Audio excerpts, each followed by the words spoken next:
Bonjour, Monsieur le doyen de la Faculté des sciences de l'éducation, Excellence l'ambassadeur du Danemark au Maroc, Monsieur le représentant des fonds des Nations Unies pour la population, Madame la représentante du ministère de la Santé et de la Protection sociale, chers collègues, chers étudiants, honorable assistance.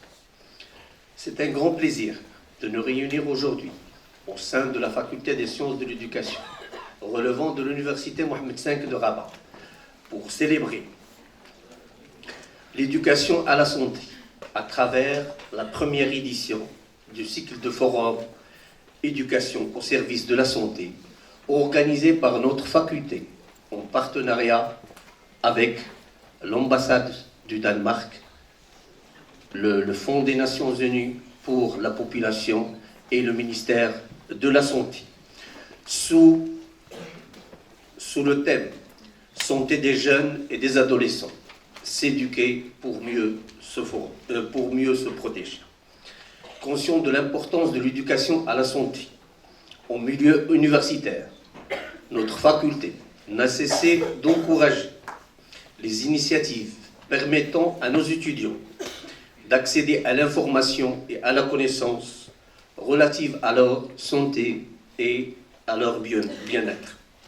Dans cette optique, nous sommes ravis d'accueillir nos partenaires qui vont nous accompagner dans cette dynamique initiée au profit à nos étudiants qui ont montré un grand intérêt pour ce genre de projet qui ne peuvent avoir que des retombées positives et instructives sur leur parcours universitaire. Cette journée sera gravée dans la mémoire de nos étudiants à travers la création du club santé, éducation à la santé, dénommé Edu Santé de la Faculté des sciences de l'éducation, et qui va rejoindre l'alliance des clubs de la Faculté des sciences de l'éducation, qui comporte déjà 7 clubs et qui couvre tous les champs disciplinaires enseignés à la Faculté des sciences de l'éducation. Permettez-moi de remercier le comité scientifique et le comité organisateur et les étudiants qui se sont mobilisés pour réussir cet événement. Enfin, nous souhaitons plein succès à cet événement tout en espérant à nos étudiants pour qu'ils puissent en profiter pleinement. Maintenant, j'invite Monsieur le doyen de la Faculté de sciences de l'éducation sur scène pour son mot d'ouverture. À vous la parole, Monsieur le doyen.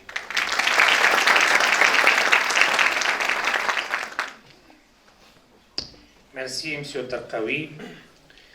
Son Excellence, Monsieur l'ambassadeur du Danemark au Maroc, Monsieur le représentant de FNIAP au Maroc, Madame la représentante du ministère de la Santé et de la Protection sociale, Mesdames et Messieurs les professeurs, chers étudiants et étudiantes, honorable assistance.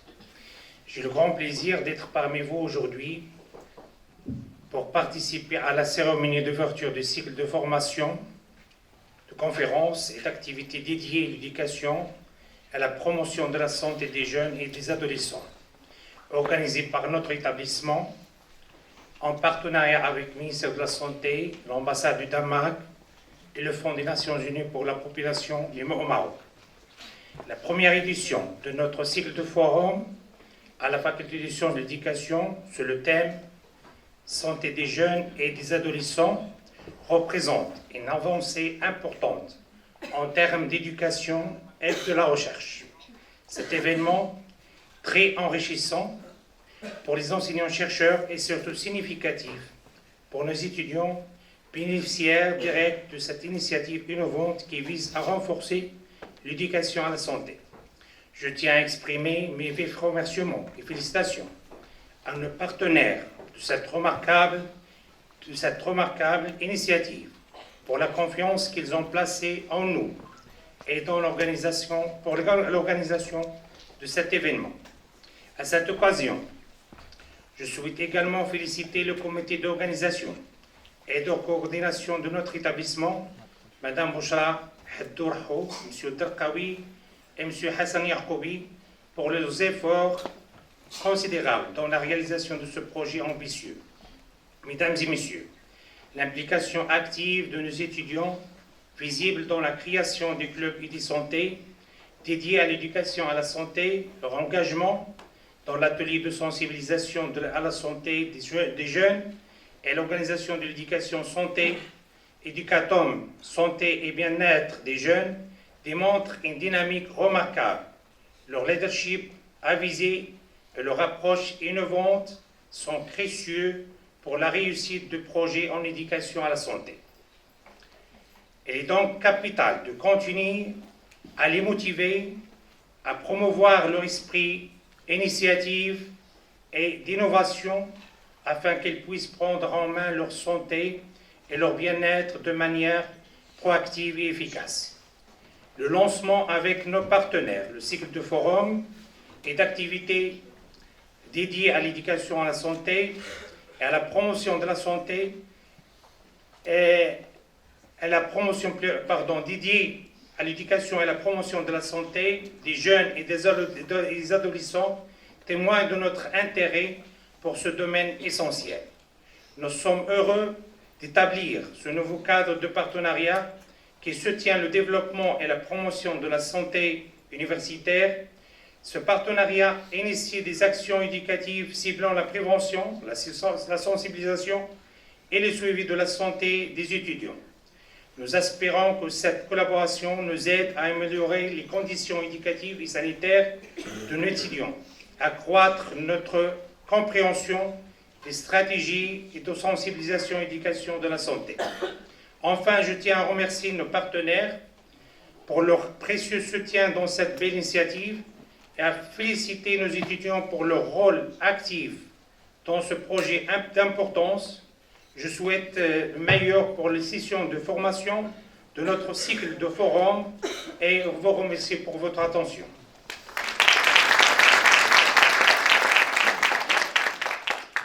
Merci, Monsieur le Doyen. Cet événement n'aurait pas vu le jour sans le soutien inconditionnel et la participation active de nos partenaires.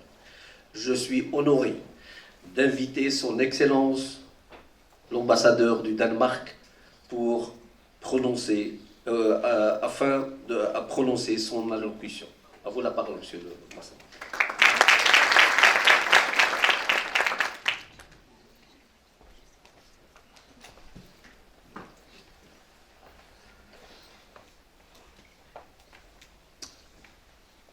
Messieurs les doyens de la faculté des sciences de l'éducation, Madame les représentantes du ministère de la Santé et de la Protection sociale, représentantes du FNUAP du Maroc, professeurs, étudiantes, mesdames et messieurs, merci pour les chaleureux accueils ici à l'université de Mohamed V. Comme l'ambassadeur du Danemark, je suis très fier du travail que nous ferons avec FNUAP et les ministères de la Santé et de la Protection sociale pour la santé des femmes et des jeunes ici au Maroc. La santé des femmes et des jeunes est une pierre de fondation pour la santé de la société. Connaissance sur son santé et ses droits sanitaires donnent à l'individu dignité et autonomisation. Il est donc important que ces séminaires se concentrent sur les connaissances des jeunes en matière de santé. Le cancer du col de l'utérus est l'une des maladies qui seront au centre du séminaire aujourd'hui.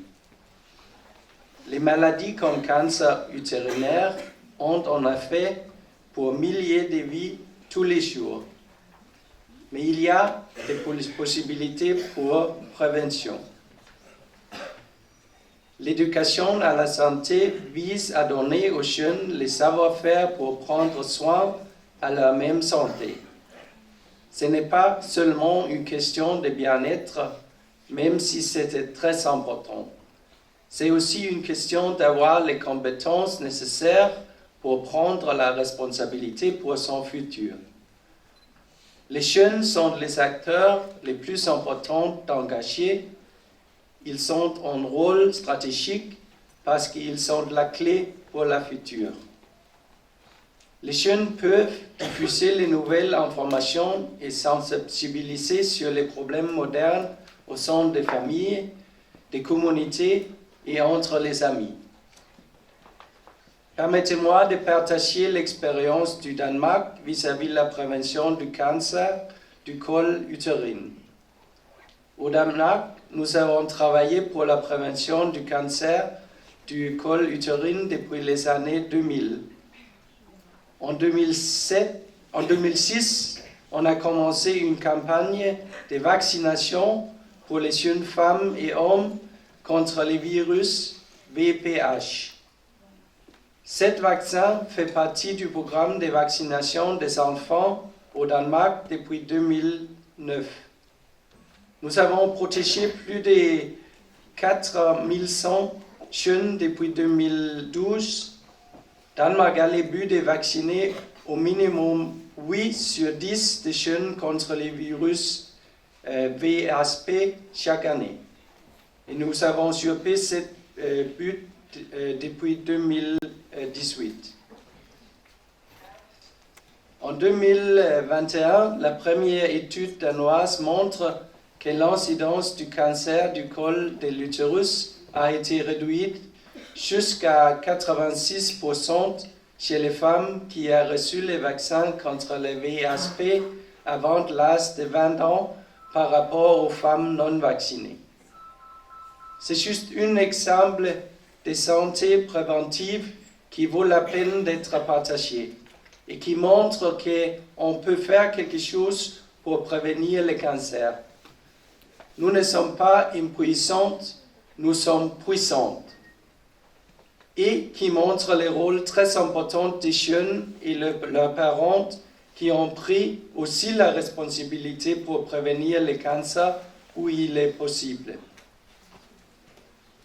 Messieurs, les doyens, tous les participants de Mohamed VI, tous les étudiants, merci de cette opportunité de montrer aux jeunes étudiants les possibilités pour prendre en charge leur santé. Merci beaucoup.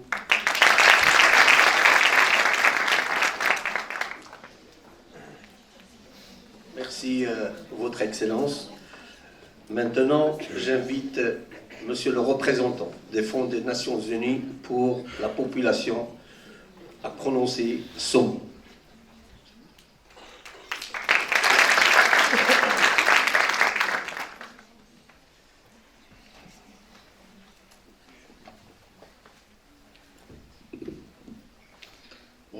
Bonjour à toutes et à tous. Monsieur le doyen de la faculté des sciences de l'éducation, Monsieur l'ambassadeur du Royaume du Danemark au Maroc, Monsieur le représentant, je tiens à corriger une chose parce que vous m'avez présenté en tant que représentant, je suis représentant assistant et coordonnateur de programme, et le représentant par intérim du bureau, c'est Monsieur Ingo Pigler qui est là avec nous, qui nous honore de sa présence. Madame la représentante du ministère de la Santé, chères étudiantes et étudiants, honorable assistance.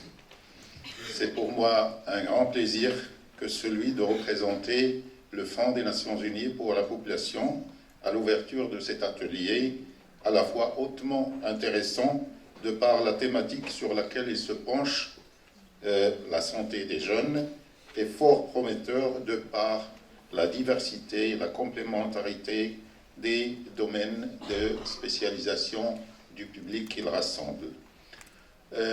Nous avons été ce matin, avant de venir à cette rencontre, moi et M. Pigler et certains de mes collègues du bureau, au ministère de la Jeunesse, de la Culture et de la Communication, où nous avons donné, avec Monsieur le ministre et Monsieur l'ambassadeur d'Espagne, le lancement d'un projet qui se base sur une approche novatrice, mais un projet qui cible en priorité les jeunes filles en situation de vulnérabilité. Et je dois dire que je me réjouis en entrant dans cette salle et de voir qu'il y a autant d'étudiants et d'étudiantes qui s'intéressent à la thématique objet de cette rencontre. Il y a, statistiquement, je n'ai pas fait le compte, mais je vois qu'il y a beaucoup d'étudiantes que d'étudiants, et ça c'est prometteur pour la suite, car je pense personnellement que le début d'un projet commence par un engagement. Et l'engagement, c'est l'intérêt d'abord pour la problématique ou la cause pour laquelle on s'engage. Merci encore de votre présence. J'aimerais rappeler de prime abord que l'UNFPA, le Fonds des Nations Unies pour la population, en tant qu'agence des Nations Unies qui œuvre en faveur du droit à la santé et de l'égalité des chances pour chacune et chacun, a de tout temps placé les jeunes et les questions de la jeunesse au cœur de son mandat et a systématiquement veillé à les intégrer dans ses plans et ses stratégies d'action. Tant au cours des cycles de coopération qui ont jalonné les plus de 45 ans d'existence du UNFPA au Maroc, et plus encore dans le cycle 2023-2027, dont nous venons cette année même d'entamer la mise en œuvre, le Fonds des Nations Unies pour la population a fait des jeunes la priorité de son programme d'action et a constamment œuvré dans le sens d'appuyer les initiatives et de soutenir les efforts visant à améliorer la santé et le bien-être des jeunes, particulièrement en matière de santé sexuelle et reproductive. Cet intérêt pour les jeunes trouve sa justification dans des arguments multiples. Les jeunes forment la composante démographique la plus pesante pour le présent et la plus déterminante également pour le futur. Les statistiques sont là pour le confirmer. Les moins de 30 ans représentent au Maroc, bien sûr, plus de la moitié de la population marocaine, et à eux seuls, les 10-24 ans sont d'un poids démographique qui n'est pas loin du tiers de la population. Et contrairement à ce qu'on pourrait croire, le fait que le Maroc soit en phase avancée de transition démographique ne veut absolument pas dire que ce poids des jeunes va régresser dans l'immédiat. Tout au contraire, les projections démographiques, que ce soit celles effectuées au niveau international par les Nations Unies ou au niveau national par l'organe chargé de produire les statistiques à ce sujet, en l'occurrence le HCP, le Haut Commissariat au Plan, démontrent que le poids des jeunes va continuer à être élevé dans les quelques années à venir, les 10, 20 jusqu'à 25 ans, 25 prochaines années. Alors ces jeunes qui vont continuer à être nombreux et à entrer en phase d'adolescence ou de vie adulte dans un contexte de plus en plus changeant et de plus en plus différent de celui de leur aîné, représentent à la fois un considérable atout pour le développement, mais aussi de multiples défis pour le futur. D'un côté, cette poussée démographique de la jeunesse représente une exceptionnelle aubaine aux fenêtres démographiques, puisqu'il offre une formidable opportunité de croissance dans la mesure où il permet à l'économie de bénéficier d'un nombre important d'individus au sommet de leur capacité productive. De l'autre côté, une telle aubaine démographique ne peut réellement se concrétiser comme telle dans les faits que si l'État met en œuvre les mesures appropriées, notamment dans les domaines clés tels que l'éducation, la formation, l'emploi, mais aussi dans d'autres secteurs sociaux comme la santé et les loisirs pour maximiser les chances d'insertion économique et sociale des jeunes et atténuer le risque d'exclusion et de marginalisation. À défaut, les jeunes peuvent constituer une puissante énergie déstabilisatrice, entraînant des conflits parfois et des mouvements sociaux difficilement contrôlables. Ce qu'on a appelé le printemps arabe, enclenché par la montée des frustrations des jeunes dans nombreux pays de la région arabe, est là pour en témoigner. L'intérêt pour les jeunes ne s'explique cependant pas uniquement par le poids démographique qu'ils s'adjugent, mais aussi par le haut degré de vulnérabilité qui les particularise. Cette vulnérabilité se manifeste à plusieurs niveaux. Et les statistiques, encore une fois, sont là pour le confirmer. À titre d'exemple, le chômage. Le taux de chômage des jeunes de 15 à 24 ans est plus que doublement plus important que le taux de chômage de la population dans son ensemble. D'après les dernières estimations du HCP, le taux de chômage des jeunes est aux alentours de 31,2% et celui de la population totale de 11,9%. C'est-à-dire que ça va du simple, non pas au double, mais au triple. La violence sévit également le plus parmi les jeunes. 38% des femmes ayant accès, je parle seulement de la violence numérique, 38% des femmes qui ont accès à l'Internet ont été victimes de la violence numérique, contre 58% des jeunes filles âgées de 15 à 25 ans.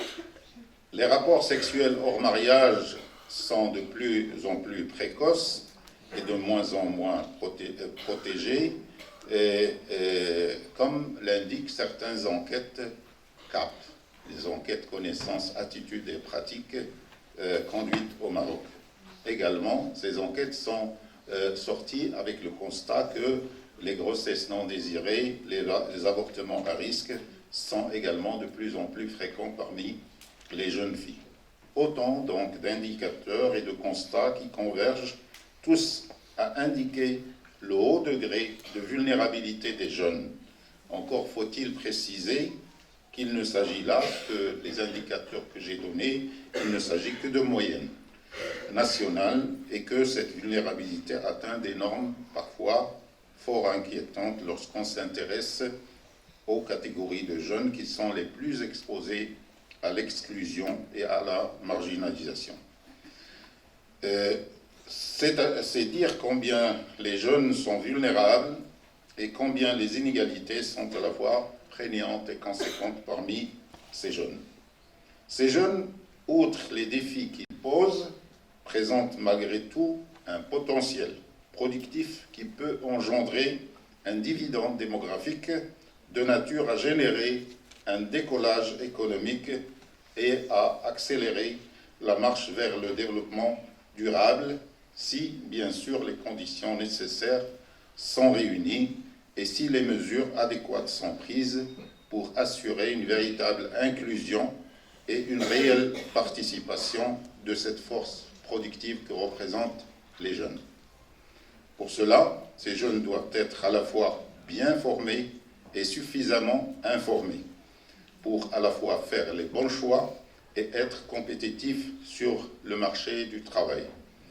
La concrétisation du dividende démographique passe en effet par la mesure dans laquelle les politiques publiques engagées et mises en œuvre sont en mesure de garantir aux jeunes l'accès à des informations et des services de santé de qualité, à une éducation et des formations leur assurant une meilleure insertion socio-économique et à un système de gouvernance qui garantit leur inclusion et assure leur participation à la vie politique et sociale de la communauté et et de la société auquel il s'identifie. L'accès à des informations et des services de santé de qualité suppose lui-même la mise en place d'un système éducatif à la fois généralisé et performant, qui met l'éducation au service de la santé et de la bonne formation, tant personnelle que professionnelle. C'est dans cette optique que les établissements scolaires et universitaires ne semblent constituer les lieux privilégiés de l'éducation pour la santé, en plus, bien sûr, de la cellule familiale. Et c'est pour cette raison que nous nous réjouissons, en tant que Fonds des Nations Unies pour la population, d'être associés à l'inauguration de ce cycle de conférences et d'activités dédiées à l'éducation et à la promotion de la santé des jeunes et des adolescents. Je me dois à cet effet de remercier nos partenaires pour le lancement de cette initiative, en l'occurrence la Faculté des sciences de l'éducation et à sa tête Monsieur le doyen de la faculté. Je me dois également de remercier le ministère de la Santé et de la Protection sociale pour le partenariat très réussi et diversifié qu'on a construit ensemble. Remercier également l'ambassade du Danemark pour son appui. Je ne manquerai pas non plus, au nom du Fonds des Nations Unies pour la population, de réaffirmer en dernier lieu notre engagement à poursuivre et à renforcer davantage ce type de collaboration de nature à promouvoir le rôle de l'éducation en tant que vecteur et moteur de protection et de promotion de la santé des jeunes et des adolescents. Je vous remercie pour votre attention et souhaite plein succès à cette rencontre.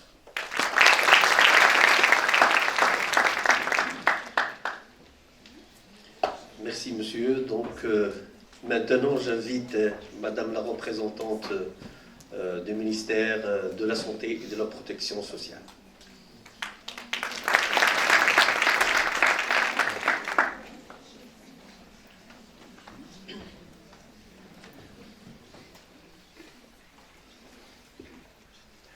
Merci beaucoup. Monsieur le doyen de la Faculté de sciences de l'éducation, Monsieur l'ambassadeur du Royaume du Danemark au Maroc, Monsieur le représentant de l'UNFPA au Maroc, Mesdames et Messieurs, honorables assistants. Je souhaite de prime abord remercier la Faculté des sciences de l'éducation pour avoir invité et associé le ministère de la Santé à cet événement et à participer aussi au lancement de ce projet très prometteur. Cet événement,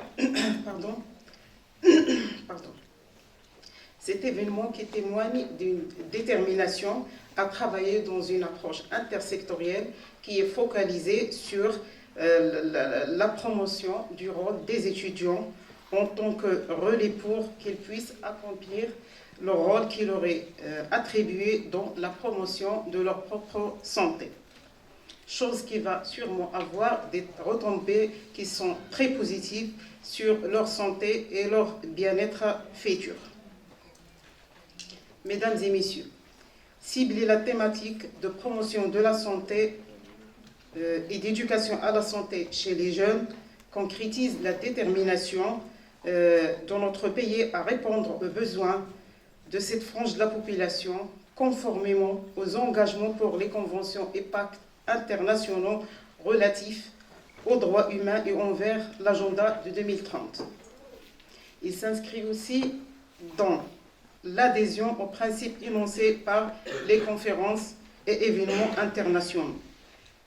L'intérêt accordé aussi à la composante de la promotion de la santé chez les adolescents et les jeunes est également en harmonie avec la Constitution du Royaume qui consacre le droit de tous d'accès à la santé, à l'équité et à l'égalité des chances et le droit à l'information. Cet intérêt fait également écho à la dynamique engendrée par le nouveau modèle de développement qui précise des choix stratégiques qui sont focalisés sur le capital humain et accordent une attention qui est très particulière à tout ce qui est en relation avec la promotion de la santé, notamment chez les populations les plus vulnérables, et les jeunes figurent parmi ces populations vulnérables. Mesdames et messieurs, vous n'êtes pas sans savoir qu'en plus du poids démographique, comme ça a été souligné par monsieur le représentant de l'UNFPA, le poids démographique qui est très important de la population des jeunes, et bien sûr les retombées qui sont très positives sur tout investissement à la santé des jeunes. Aujourd'hui, malgré les avancées et les progrès qui sont accomplis en matière de santé des jeunes, cette population est confrontée à des défis en termes de santé et de bien-être. Car il court un risque plus élevé de conséquences négatives des pratiques à risque, notamment en matière de santé de façon générale, mais plus particulièrement en matière de santé sexuelle reproductive, en matière de comportement à risque, addiction, violence, en matière de maladies, donc de protection contre les maladies transmissibles, etc. Choses et des domaines qui sont prioritaires pour le ministère de la Santé et de la Protection sociale et des domaines sur lesquels il entreprend des accords de partenariat avec nos partenaires. Et en premier, c'est le Fonds des Nations Unies pour la population, que je tiens à remercier par cette occasion, et aussi les accords de partenariat avec nos partenaires, notamment le ministère de l'Enseignement supérieur, de la Recherche scientifique et de l'Innovation, avec lesquels on fait un travail qui est extraordinaire, qui est en faveur de la promotion de la santé et du bien-être des étudiants, qui font partie bien sûr de la population des jeunes avec lesquels elles partagent un ensemble de particularités. Et bien sûr, à cela, en plus des comportements à risque, comme je viens de citer, il y a aussi l'exposition de ces populations à de multiples sources d'informations qui sont susceptibles d'impacter leur santé et d'impacter leur choix en matière de bonne santé. Pour cela, il est nécessaire de doter les jeunes, et notamment les étudiants, en connaissances qui sont justes et fiables, et les doter de compétences leur permettant d'avoir ou de faire des choix de vie qui sont responsables en faveur de valeurs positives dans le respect de soi et des autres, l'égalité de genre, des comportements sains et des aptitudes qui aident à entretenir des relations interpersonnelles sûres et aussi à entretenir des choix qui sont adaptés en matière de santé et de bien-être. Dans ce sens, la part du secteur de la santé et du ministère de la Santé et de la Protection sociale, la part du département de l'enseignement supérieur et aussi la part de l'ensemble des partenaires est capitale pour bien accomplir les rôles qui nous sont impartis dans la santé et le bien-être des jeunes. Pour cela, je voudrais, pour terminer, réitérer mes remerciements au comité de l'organisation pour nous avoir associés à cet événement qui va avoir, comme cité, des retombées très positives sur la santé des adolescents et des jeunes. Et bien sûr, le remerciement à l'ensemble de nos partenaires pour le travail de qualité et très prometteur qu'on entretient. Et merci à vous.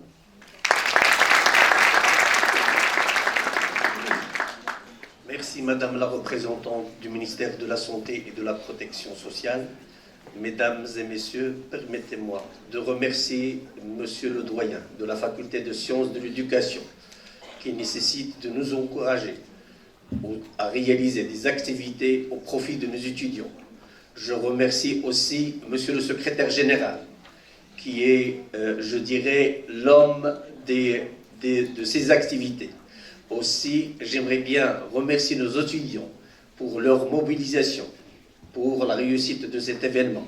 Je remercie le comité scientifique, Madame Bouchrah Dolhou, mon collègue Hassan Yaqoubi, cher professeur Mohamed Bouchkout, vice-doyen de la recherche scientifique, et professeur Anas El Gousseil, pour l'implication durant toutes ces journées pour la réussite de cet événement.